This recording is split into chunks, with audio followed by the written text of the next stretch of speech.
नमो राघव, नमो राघव। आज आसन की दौज है, क्योंकि आस मैया के बगैर तो कुछ होता ही नहीं है। सब लोग हमारे आस लगा के ही रखते हैं कि हमारे बच्चे की नौकरी लग जाए, हमारे बच्चे की शादी हो जाए, हमारे बच्चे का ये हो जाए और हमारा व्यापार अच्छे चलने लगे, हम पढ़ लिख के पास हो जाए। सब कुछ मतलब आशा पे ही टिका हुआ है। आजकल भी सब लोग आशा लगाई बैठे हैं कि जो कोरोना दुष्ट यहाँ से चला जाए भारत देश से, हमारे सब लोगों के काम धंधे अच्छे चलने लगे। तो इसी कामना के साथ यह दौज जो होती है लगत वैशाख दौज को आसन की दौज बोलते हैं। जो कोई भी मन में आशा लगा के रखता हो वो लोग इस कथा को सुने और पक्का खाना बना लेते हैं और भगवान के पास बैठ करके एक पीढ़े पे बनाओ तो चार बना लो, नहीं जो कौड़ी होती है सब लोग जानते हैं, आज कौड़ी की पूजा होती है हमारे यहाँ सब। तभी तो कहते हैं इतने 86 इतने करोड़ देवता हैं हमारे। इसी तरह से तुम्हारे कौड़ी की भी पूजा होती है हिंदुस्तान में और हम सब लोग पूजा करते हैं आज कौड़ी की। और कौड़ी की एक आस बना लेते हैं। लंबी लंबी जो पूड़ियाँ बनती हैं सभी जानते हैं कि आस क्या होती है, वो लंबी लंबी पूड़ी बनाते हैं इस तरह से। ये आस की पूड़ियाँ होती हैं लंबी लंबी, और इनकी पूजा करते हैं, कथा सुनते हैं और उसके बाद मैया से आशा लगाते हैं। जिसके मन में जो भी आशा होती है हम उसी की आशा मैया से कहते हैं कि माँ हमारी ये आशा पूरी कर देना। तो एक समय की बात है, एक राजा के पुत्र थे, बहुत लाड प्यार में रहते थे। वो अपने इतने प्यारे थे कि राजा उनसे बहुत स्नेह करते थे, लेकिन वो प्यार में बिगड़ रहे थे, इसलिए वो सबके घड़े बर्तन फोड़ देते थे। एक दिन सब उन्हें पानी भरने वाली पनियारी बोलते थे, उनने कहा कि ये राजन आपके पुत्र बहुत शैतान हो गए हैं, वो हमारे सारे घड़े बर्तन फोड़ देते हैं, इसलिए कुछ भी करो इन्हें यहाँ से राजा आप इन पुत्र को समझा दो। तो उन्होंने कहा कि देखो पुत्र से कहा, देखो पुत्र इनके बर्तन वगैरह मत फोड़ा करो, अच्छी बात नहीं है, ये सब लोग परेशान हो जाती हैं, इनके बर्तन फूट जाते हैं। और पनियारी से कहा कि तुम पीतल के घड़े बर्तन ले लो, ये मिट्टी के छोड़ दो यदि पुत्र फोड़ देते हैं तो। उनने सबने पीतल के ले लिए। जब पीतल के तांबे के बर्तन खरीद लिए तो उनने धनुष और बाण तांबे पीतल के बना लिए।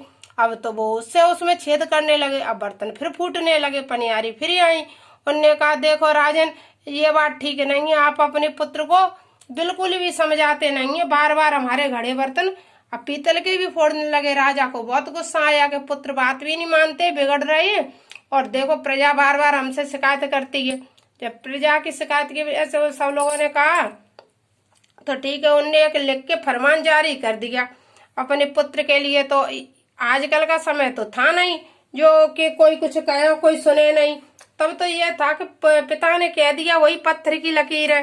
तो उनके पिता ने कह दिया कि ये पुत्र अब आप घर में प्रवेश न करें, आप यहाँ से आपका देश निकारा कर दिया है, आप यहाँ से शीघ्र चले जाएं, क्योंकि शीघ्र यहाँ से चले जाना है आपको, यहाँ से मुंह मत दिखाना में, तुम्हारा यहाँ से चले जाओ। तो बस आए वो, उन्हें देखा कि हमारे पिताजी ने हमको घर से निकाल दिया, तो वो उन्हीं पांव अपना घोड़ा लौटा के चले गए और चलते गए वो घर में पिता के यहाँ नहीं आए। जब चलते चलते रास्ते में उन्हें 3 बुढ़ियां मिली, और वो 3 नहीं 4 थी, और उनने राम राम किया, आगे बढ़ गए। वो चारों झगड़ा करने लगे कि ये बताओ हमसे राम राम की। उसने कहा हमसे की। उन्होंने कहा पूछ लो ना किससे राम राम की। तो उन्होंने कहा ये पुत्र इधर आओ, ये बताओ आपने किससे राम राम की। तो उन्होंने पूछा आप हो कौन, हमें भी तो आप बताओ कि आप कौन हो, जब तो हम बता पाएंगे हमने किससे राम राम की। तो वह कहने लगी कि हमने हम वो बोले हम भूख को क्या राम राम करें, अच्छे मालपुआ खीर खाओ जब भी पेट भरता है, और नमक रोटी खाओ जब भी पेट भरता है, आपके लिए राम राम नहीं है। तो आप कौन, कि मैं नींदों की नींद के लिए क्या राम राम, अच्छे बिस्तर पे सो, डल्लप के गद्दे पे जब भी नींद आती है, और जमीन में सो जाए जब भी नींद आती है, नींद होनी चाहिए। ठीक है भैया आप कौन हो। तो एक भूख हो गई, एक नींद हो गई, और एक ने कहा हम प्यास है। उनने कहा लो ठंडा पानी पियो जब भी प्यास होती है, और अच्छा पानी पियो वैसा गर्म तब भी होती है, प्यास को भी नहीं राम राम है, मैं नहीं कर रहा हूँ, आपको भी राम राम। चौथी से पूछा माता जी आप कौन है। तो वो बोली मैं आस हूँ। कि आप कैसी आस हो, के आशा बगैर तो कुछ होता नहीं है बेटा, जो कुछ भी चाहो वो सब आस से होता है, जिस किसी चीज की आशा करो मैं वही पूरी करती हूँ। तो उन्होंने कहा ठीक है माता जी, आपको ही राम राम है, आप हम जब भी चाहें आप हमारी आशा पूरी कर देना। और आगे चल दिए। जब आगे चलने लगे तो वो आसमय ये बोली कि हे पुत्र मुझसे कुछ लेते जाओ। तो उन्होंने कहा बोलो क्या दे रही हो माँ आप। तो उन्हें एक कौड़ी दे दी उन पुत्र को, राजा के पुत्र को। जब राजा के पुत्र उस कौड़ी को लेके आगे बढ़े, उनने कहा देख ले, ऐसी बुढ़िया बैठी थी कि अच्छी कोई माता जी थी जो उनने हमें ये कौड़ी दे दी। उनने लेके और उनने कह दिया था कि जब भी पुत्र कुछ करना तो इस कौड़ी को अपने दाहिने पांव के नीचे दबा लेना। उनने की ठीक है। अब उनने कहा सोची, रास्ते में जाने के साथ ही एक मिले जो चरा रहे थे, ग्वाला वगैरह पशु चरा रहे थे। उनने कहा कि क्यों तुम हमसे जुआ खेलोगे। इन्हें कहा खेले ले रही है। तो इन्हें क्या किससे खेलोगे, हमारे पास भी कुछ नहीं, हमारे पिताजी ने भी निकाल दिया है कि तुम्हारे पास भी कुछ नहीं। तो उन्होंने कहा ऐसा करते हैं, ये डंडे तुम भी तोड़ लो हम भी तोड़ लो, डंडों से खेलते हैं। तो उन्हें डंडों से खेला और डंडों से खेला तो वो तो जीत गए, उनके सारे डंडे जीत लिए। फिर उन्होंने कहा चलो आप अपने पशु लगाओ, हम अपना घोड़ा लगाते हैं। तो उन्हें अपना घोड़ा लगा, तो उनके सारे पशु जीत लिए। अब तो जो लोग कुछ भी उनके साथ जुआ खेले वो सारा जुआ में माल जीत जाए करे। उन सब ने जाके दूसरे राजा से कहा कि राजन एक ऐसा अजनबी बालक आया है कि जो कोई भी उससे दाव लगाता है सब जीत जाते हैं। तो उन्होंने कहा कि उसको बुला के लेके यहाँ आओ। तब सबने जाके कहा कि आपको राजा बुला रहे हैं। वो बोले मैं क्यों जाऊँ राजा, मैं खुद राजा हूँ, मैं कहीं नहीं जाता हूँ, राजा की गरज हो यही आ जाए। ठीक है भैया। अब आया सब राजा चल के आया तो सब राजा का उनने जीत लिया, दूसरे देश के राजा का जो कुछ भी था महल खजाने सब जीत गए, क्योंकि उन पे तो आस मैया की कृपा थी। अब जब जीतने के बाद तो उन्होंने कहा अब क्या करें रानी, अब ये बताओ जात बिरादरी का क्या पता चलेगा। राजा का कुंवर बोल रहा है इस तरह से हम तो सब कुछ हार गए। तो उन्होंने कहा अपने से बड़ा है उसको अपनी बेटी दे देनी चाहिए, क्योंकि अपने से बड़े कोई अपनी बेटी देते हैं। तो उन्होंने कहा ठीक है दे देंगे हम अपनी बेटी। तो उन्होंने अपनी बेटी का विवाह उस राजकुंवर के साथ कर दिया।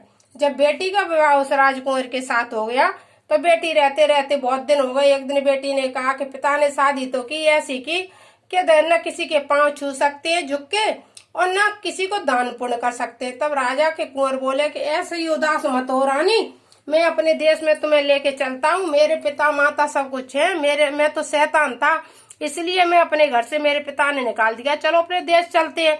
उन्होंने कहा ठीक है चलो अपने देश चलते। तो उनके पिता ने सब कुछ उन्हें दे दिया, ढेर सारा दान दहेज दे के विदा कर दिया। जब तक वो वहां रहे तब तक उनके एक पुत्र और हो गया था, शादी तो हो ही गई थी, एक पुत्र भी हो गया। जब वहां से चले तो उन्होंने कहा अपनी पत्नी से उन राजकुमार ने के देख मेरे साथ तो चल तो रही है, लेकिन एक पीपल के वृक्ष के नीचे 4 माताएं बैठी मिलेंगी, उनसे तुम घृणा मत करना, क्यों कि बस जो कुछ भी है ये तू बच्चे और जो धन वैभव रुपया पैसा सब उन्हीं की देन है, इसलिए उनसे घृणा मत करना। उन्होंने कहा ठीक है, इस पुत्र को उनकी गोदी में रख देना। उन्होंने कहा ठीक है ऐसा ही करेंगे। आगे बढ़ी जा करके उनने अपने चली तो 4 माताएं फिर मिली, वो तो बैठी ही रहती थी वहां। तो उनने जा करके पुत्र को उनकी गोदी में बिठा दिया। जब पुत्र गोदी में बैठ गए तो उन्होंने कहा नहीं नहीं नहीं ले जाओ, तुम राजा की पुत्री हो, हम गंदे संदे लोग यहाँ कहाँ बिठा रहे। नहीं नहीं नहीं, जो कुछ है आपकी देन है, इसलिए हम तो आपकी गोदी में ही अपने पुत्र को बिठा लेंगे। और उनने उनकी गोदी में ही पुत्र को बिठा दिया और बिठा करके तब इनने खूब गले से लगा के आशीर्वाद दिया कि तुम सदा सौभाग्यवती रहो। हे पुत्री, जो भी तुम अपने जीवन पर्यंत जो कुछ भी आशा लगा के रखो, तुम्हारी सारी आशाएं पूरी हो। हर एक जो भी आज मेरी दोज वाले दिन लगते वैशाख दोज को मेरी कथा सुनेगा और मेरी पूजा करेगा, मेरी कौड़ी की जो पूजा करेगा उसको कभी निराश नहीं होना पड़ेगा। जो भी आशा लगाएगा उसकी सारी आशाएं मनोकामना में पूर्ण करती रहूंगी। इसलिए इस दोज को जरूर कुछ न कुछ अपन मांगते हैं, आशा लगाते हैं और उनकी माता रानी की आसन की दोज को माता रानी की हम पूजा करते हैं और कथाई है सुनते हैं। फिर वे कुंवर अपने देश में आए, अपने राज्य में आकर के सबने कहा कुंवर आ रहे हैं। राजा ने पूछा किस तरह से आ रहे हैं, कि बहुत ठाट बाट से आए हैं, बहू नाती सब आए। राजा भी खुश हो गए अपनी बहू को, नाती को, लड़के को देख करके। राजा ने हर्षोल्लास से उनको लिया, दरवाजे लिए, उनको राज्यपाट सौंपा। उन पे तो आस मैया की कृपा थी और उन्हें कौड़ी दे ही दी थी आस मैया, तो वो तो माला माल हो गए, धन संपत्ति कुछ भी कमी नहीं रही, राज्य करने लगे। आस मैया ने उनकी पूरी अभिलाषा की, ऐसी सबकी करे। बोलो आस मैया की जय। नमो राघवाय, नमो राघवाय। जय जय श्री सीताराम, जय जय श्री सीताराम। बोलो आस महारानी की जय।